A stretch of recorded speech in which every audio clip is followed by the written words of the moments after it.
പാകിസ്ഥാനിൽ അജ്ഞാതന്റെ വിളയാട്ടം വീണ്ടും. ഖൈബർ പഷ്തൂൺഖാൻ മേഖലയിലെ ഭീകര ക്യാമ്പുകളിൽ നുഴഞ്ഞുകയറി ഭീകര കമാൻഡർമാരെ വധിച്ചിരിക്കുന്നു അജ്ഞാതൻ. ലഷ്കർ ഇ തോയ്ബയുടെ പ്രധാനപ്പെട്ട കമാൻഡർ തലവൻ അബ്ദുൾ ഗഫാറിനെ വധിച്ചിരിക്കുന്നു അജ്ഞാതൻ എന്നുള്ള ഏറ്റവും നിർണായകമായ വാർത്തകളാണ് പുറത്തു വരുന്നത്.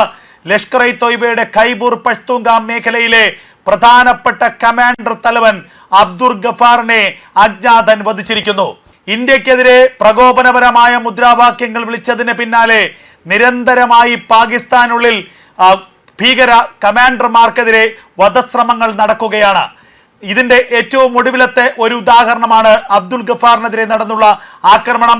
കഴിഞ്ഞ ദിവസമാണ് ഖൈബർ പഷ്തൂൺഖാൻ മേഖലയിലെ ജനവാസ കേന്ദ്രങ്ങളിൽ തന്റെ വസതിയിൽ കഴിയുകയായിരുന്ന അബ്ദുൾ ഗഫാറിനെ അജ്ഞാതരായിട്ടുള്ള രണ്ടുപേർ മോട്ടോർ സൈക്കിളിലെത്തി വധിച്ചത്. ഇതിന് പിന്നാലെ പാകിസ്ഥാനുള്ളിൽ വലിയ ജാഗ്രതാ നിർദ്ദേശം നൽകിയിരിക്കുന്നു പാകിസ്ഥാൻ സൈന്യം.